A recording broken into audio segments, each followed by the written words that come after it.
There's a couple key ways that the thyroid controls cholesterol production as well as cholesterol removal or metabolism that ultimately leads into why you may have elevated cholesterol levels as well as elevated LDL cholesterol and triglycerides. There are things that we can do to be able to help with this, and we want to look at first and foremost. Hi, my name is Laura Papanos. I'm a functional medicine registered dietitian that specializes in thyroid and other endocrine conditions in active individuals. And something that we commonly get questions about from patients that we work with is why they have elevated total cholesterol and LDL cholesterol, and if they need to remove cholesterol from their food sources that they're eating. And we're going to talk about in today's video why you may not want to actually remove cholesterol from food sources and why cholesterol is a key component to your cell function as well as other hormones like estrogen and progesterone, and what to do instead and how your thyroid is related to this. Now, if you've ever had just an annual physical of labs done, you've probably had a lipid panel done, which generally is going to include total cholesterol, LDL and HDL cholesterol, as well as triglycerides, amongst many other labs. And if you also have hypothyroidism, you've probably noticed that your total cholesterol and possibly also your LDL cholesterol and triglycerides typically around the higher end of the range. And there's actually a connection to this when it relates to your thyroid. Now, your thyroid actually, when it's slow, controls cholesterol metabolism and production, and it does this through a couple of key ways. HMG-CoA reductase is an enzyme that's actually the target of the common drug statins that are used to be able to lower cholesterol levels.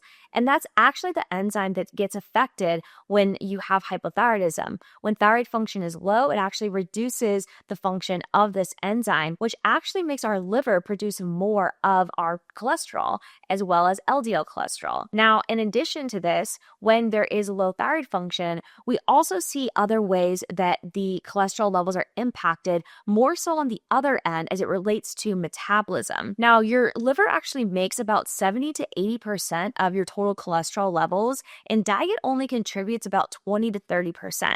So when we're looking for strategic ways to be able to lower your cholesterol levels, we really want to focus on dietary and lifestyle strategies to be able to lower your liver's production of cholesterol and also help to build and encourage that metabolism or removal of cholesterol that happens in our stool or our poop. In addition to this increase in this enzyme HMG-CoA reductase, we also see factors like a decrease in bile flow happen when there's low thyroid hormone output. When there's low free T3 levels, which is that active form of your thyroid hormone, then we see that the actual amount of bile that is produced either from your liver or your gallbladder, depending on if you have a gallbladder or not, actually becomes inhibited. Now, we see that when there's low levels of T3, that active form of thyroid hormone, that there's actually a drop that occurs in bile flow. And bile is a substance that comes from your liver that helps to be able to break down and emulsify fats that we eat, but also it does this with cholesterol. So when we have decreased bile flow, it actually increases cholesterol reabsorption, which then leads to an elevation in cholesterol levels. Third, when we have low thyroid hormone levels, this also decreases LDL receptor activity, which means that your LDL receptors, where those LDL particles should be going, aren't quite recognizing a LDL, or they're not quite working properly. And so this means that more LDL builds up in the bloodstream, which leads to higher levels of that LDL cholesterol. In addition to the changes we see in bile flow, we also see changes occur in motility. Your thyroid actually controls motility, or the digestive flow of nutrients through your digestive system, through many different ways, and cholesterol goes through our liver and then comes out through our stool. So if there are low levels of thyroid hormones, we also see that cholesterol isn't getting removed as efficiently as it's being made. And so when this occurs, we're having more cholesterol reabsorption occur, and our body's still making the same level of cholesterol, but we're not quite getting that cholesterol excreted through our stool. So as you can see, there's a couple key ways that the thyroid controls cholesterol production as well as cholesterol removal or metabolism that ultimately leads into why you may have elevated cholesterol levels as well as elevated LDL cholesterol and triglycerides. There are things that we can do to be able to help with this. And we want to look at first and foremost is addressing the root causes of what's driving the low thyroid function. Because if your thyroid function stays low, then our body is going to continue to make more of that cholesterol because of the relationship that your thyroid hormones have on that HMG-CoA reductase enzyme. Secondly, we want to look at strategies to be able to help with bile flow, as well as support our liver and help with constipation and digestion.